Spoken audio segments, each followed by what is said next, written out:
Hey ladies and gentlemen, what's going on? You're here with Mark McNeely, aka Breath Solution with McNeely. What's up? What's up? Hopefully you all are having an awesome Friday. I'm just here kind of enjoying some sunshine here, just chilling out. And so thank you so much.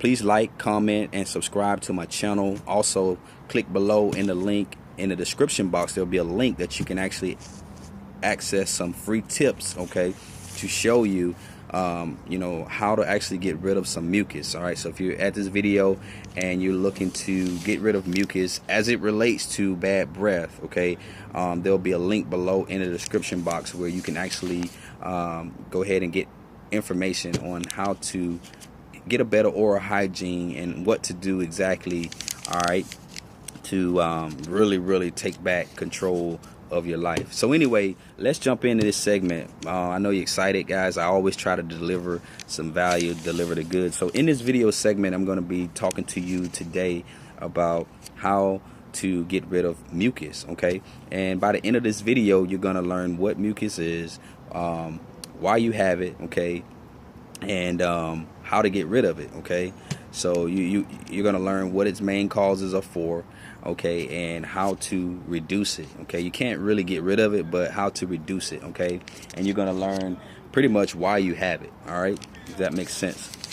So we're going to jump in, folks. So I hope you guys are excited. I know I spoke to many of you, whether you're watching this video or you've been following me for a while, or if you've emailed me and had some questions.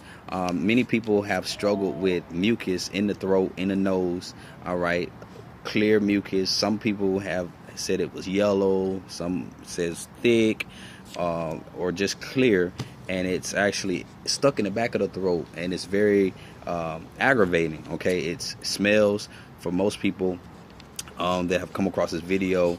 The mucus has affected the smell from the throat and the nose. So what I've decided to do was put together this video to give you guys a better understanding as to why you have mucus, and if you're overproducing mucus, why you're actually overproducing.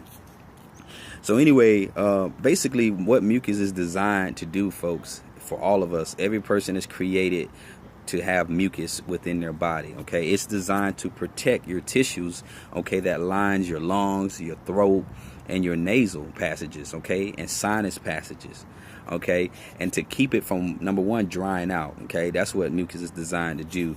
Number two, mucus is designed to trap unwanted bacteria, okay, unwanted allergens, okay, such as dust, such as pollens, okay, guys. I'm sitting outside right now. It's nice out, the sun is out, it's not too hot, it's not too cold, but there are different allergens and pollens that are within the air that are going within my nasal passages. I'm breathing them in my respiratory system, okay? Same for you. You can be traveling, you can be going to and from, you can be sitting next to someone at the airport, you can be in your home, in your bed, okay? There are allergens and pollutants and different dust particles that you just can't avoid.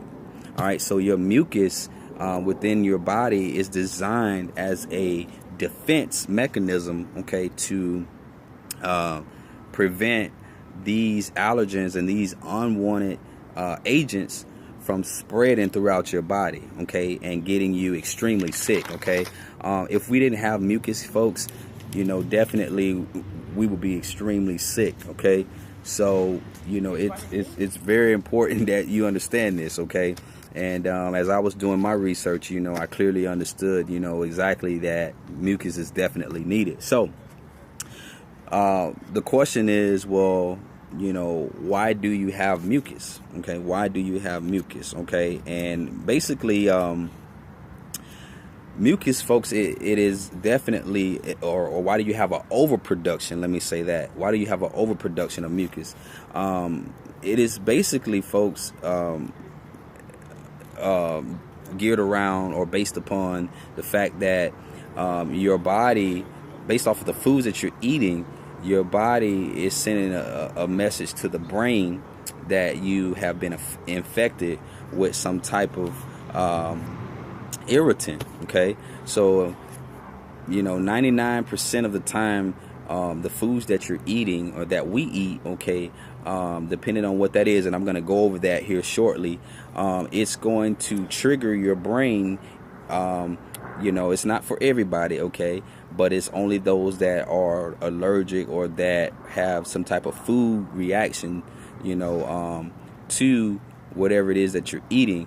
All right, your brain basically is telling your body to produce more mucus, and that is what's happening, okay, if that makes sense. So basically, it's producing to capture these particular irritants, okay. So if you're eating food, whatever it is, you know, it's your brain is, you know, your body's sending signals to your brain is sending signals to your body.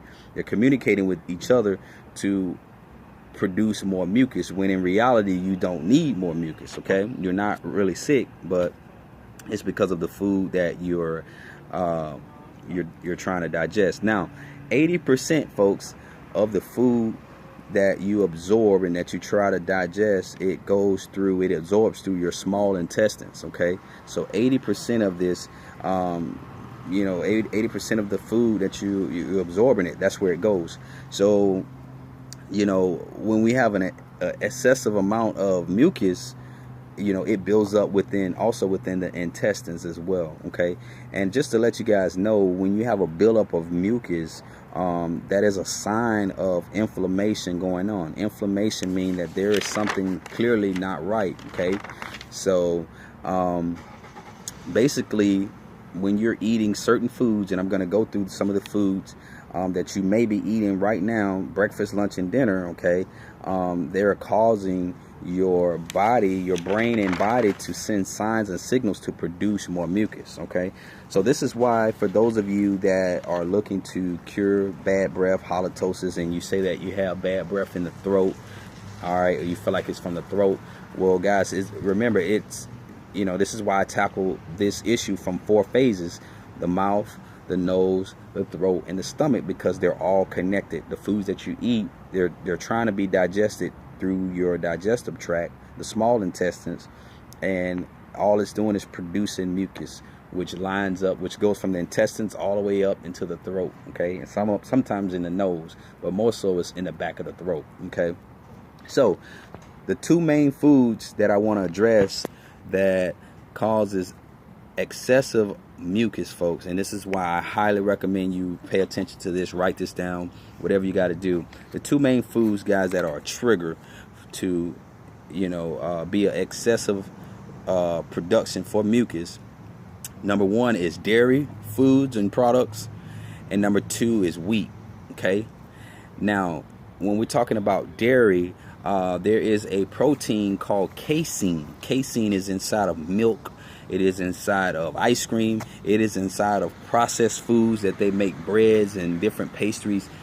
You name it, it's there. So it's a protein, folks, that obviously once it enters the body is not able to process it, okay. And it's in 80% of cows' milk, okay, 20 to 45% of humans' milk. All right. So, you know, basically, folks, you have to watch dairies and cheeses and different things like that. Most folks' bodies cannot break it down properly, okay, without producing an excessive amount of mucus. Also gluten, okay. Gluten, guys, gluten is in everything. This was one of my pitfalls. I've gone gluten free. It's definitely make me feel better. I don't have excessive mucus. It can be a bit, you know, more expensive, but you know, mucus. Gluten is in everything. It's in breads, it's in cereals, it's in sweets, it's in you name it, folks. You name it. So a large percentage of Americans, or people, you know, I don't want to just say Americans, but a large percentage of people's diet is made up of dairy and wheat, okay. And so basically it fights these foods, guys. So your body is fighting these food particles, and it causes inflammation, okay. It's causing inflammation, and it triggers the excess mucus, okay. So that's what's going on, guys. That's what's going on. And so just to give you an example of some of the products, you got eggs, you've got sugary treats like cakes and cookies and pies and pastries. You got wheat bread, you've got pretzels, you've got buns, You've got bagels, which was one of my weaknesses. You've got muffins. You've got deep fried foods. Okay, you know, soy products. Some of you like Chinese food, different things like that. Different jams and jellies, alcohol and caffeine, coffee. Many of you love it. Well, guys, it has a lot of these different food particles inside of them that your body cannot handle, it can't withstand, so it's overproducing mucus. All right, so what you want to do to get rid of mucus, how do you get rid of it? I know you guys are really antsy, so I'm going to give you this and we're going to wrap this video up. So you want to switch to more of a high raw plant-based lifestyle. That's what I've done. I do a lot of juicing. I use juicers. You know, you'll see in this video or other videos on this page where I've used juicers.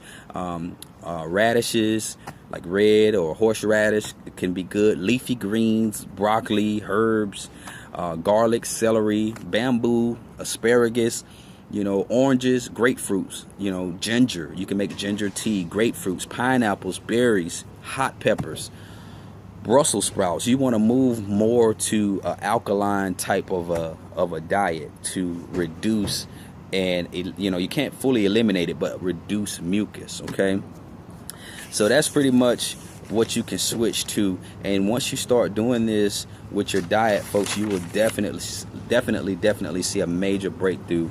Now, if you want to go more on the medical side of things, I do highly recommend more of a natural medical. You can use a nasal wash, you know, a nasal squeeze it bottle, you know, to flush out the mucus. But again, it's going to come back if you continue to put those same types of foods in your diet. So again, you have to test what's working. Antihistamines, you can take antihistamines to actually block and limit the activity that's going on within the nasal passage. And you know, you can also use decongestants, but again, these things are not meant for long-term use. So the best way to really get rid of and eliminate, folks, mucus is to simply stay away from these different types of foods and move to a more high raw plant and fruit diet lifestyle. So anyway, I hope this helps. Sorry for the long video, guys. I hope you got some value. Feel free to like, comment, share on this video, and also below in the description box, if you click the link, I will go ahead and share with you some free tips that you can actually use inside of this information. Also, you're going to learn my 4-phase formula where I show you exactly how to kill bad breath halitosis if you struggle with that from the mouth, the nose, the throat, and the stomach. So anyway, take care, folks, and I'll see you guys at the top.